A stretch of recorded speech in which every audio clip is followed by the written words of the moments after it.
Nesse vídeo eu vou falar sobre o elemento água no mapa astral. Eu, particularmente, como astróloga, acho esse assunto dos elementos no mapa astral super interessante. Eu acho esse tema bem interessante porque ele é básico, ele é bem introdutório na astrologia, no mapa astral, e ele tem um enorme valor quando a gente compreende o que os elementos significam no nosso mapa. Porque a gente entender que a gente tem predominância de algum elemento no nosso mapa ou deficiência de algum elemento no nosso mapa, traz muita clareza para a gente entender comportamentos, para a gente entender motivações, e aí a gente consegue ajustar muitas coisas de forma prática no nosso dia a dia a partir dessa informação. Então é um assunto que pode ajudar muito vocês aí na vida. Eu convido vocês agora a compreender melhor o que são os elementos no mapa astral. Bem, a astrologia, a gente entende ela como uma dinâmica energética, né? A gente se aproxima da astrologia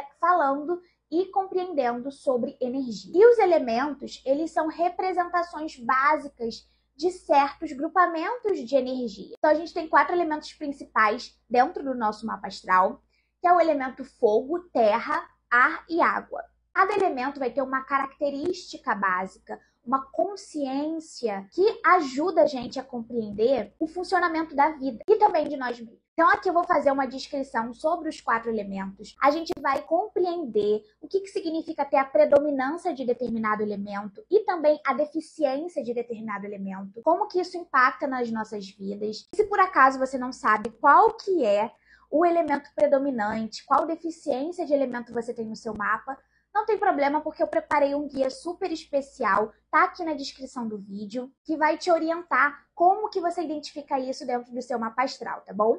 Então eu recomendo assistir o vídeo e depois não esquecer de baixar o guia na descrição do vídeo. O elemento água, ele é um elemento que a gente vê associado ao mundo da sensibilidade. Então, para a gente começar a falar do elemento água, a gente deve olhar justamente para o próprio elemento na natureza. A água é esse elemento que ele é muito fluido, né?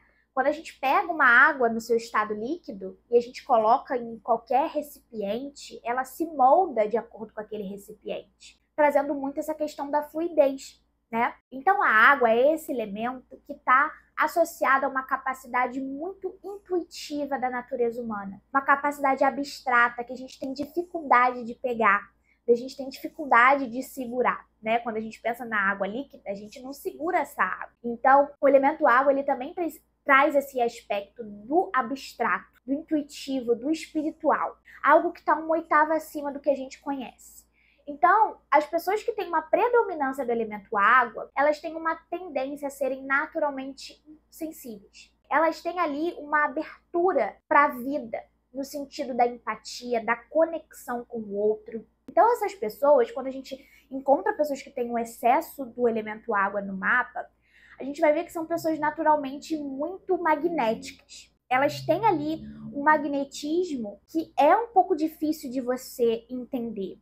Tem um mistério ali, até porque se a gente pensar, mais uma vez, né, levando para o elemento na natureza, se a gente pensar num oceano, a gente tem a superficialidade dele, que a gente enxerga, que toca os olhos, mas a gente tem toda uma profundidade no oceano que a gente não conhece, que nenhum ser humano jamais conseguiu conhecer. Então, o aspecto da água, ele é profundo e misterioso também. Então, são pessoas que você pode ver uma habilidade artística, criativa, e que tem uma habilidade de se conectar com o outro numa esfera ali mais abstrata. Só que a predominância desse elemento também pode ser uma questão difícil de lidar no dia a dia, né? Quando a pessoa tem muita água, quando tem predominância de água no mapa, a gente vai ver que são pessoas que têm as emoções à flor da pele. São pessoas que, se não souberem administrar bem as emoções, elas podem ter dificuldade de interagir com o outro, os assuntos naturalmente vão magoá-los, porque elas às vezes nem sabem o que estão passando dentro delas, né? Elas só sentem tudo de forma muito intensa. Elas também podem ter uma tendência a absorver a energia alheia.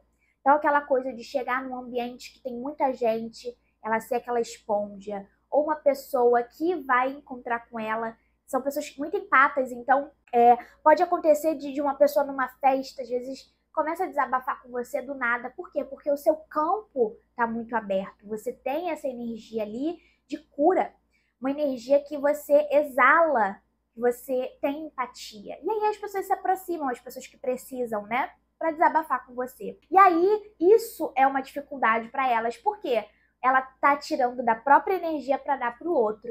E aí ela vai para casa toda sem energia, toda estrupiada e o outro desabafou. Então aqui a gente vê uma necessidade, né, da pessoa tomar cuidado com o quanto que ela absorve as energias alheias, do quanto que elas absorvem os problemas dos outros. Também tem uma coisa aqui de salvadora, de querer salvar todo mundo. E não é bem assim que as coisas acontecem. Então, como que equilibra esse excesso de água para você não se prejudicar no seu dia a dia? Com o elemento oposto e complementar, que é o elemento terra. O elemento terra, ele vai falar da praticidade, ele vai falar, né, de aspectos práticos e realistas da natureza humana. Então você precisa caminhar na terra, você precisa se conectar com o elemento da terra, plantinhas dentro de casa que trazem a constância. A água, por ser volátil, também pode falar de inconstância na sua vida, né? As emoções estão sempre assim e você não tem ali o trabalho duro, a praticidade, o contato com a realidade. Então, o elemento terra vai te ajudar a trazer, a aterrar a sua energia e refinar aí esse excesso de abertura. Estudar sobre assuntos relacionados à matéria, então, disciplina, produtividade, dinheiro, vai te conectar a esse elemento, a esfera, a frequência desse elemento. Por outro lado, quem tem a deficiência do elemento água tem que equilibrar justamente com o próprio elemento água. Beber muita água, com certeza.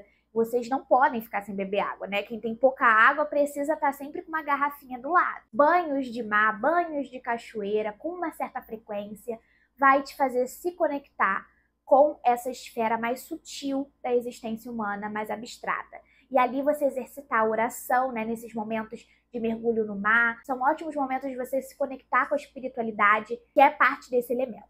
Então, basicamente é isso. Eu espero que você tenha gostado desse vídeo, tirado bastante proveito para você usar na sua vida de forma prática. Me conta aqui nos comentários qual que é o seu elemento predominante, qual elemento você está em deficiência aí no seu mapa, e aí eu vou adorar conversar com vocês. Até a próxima!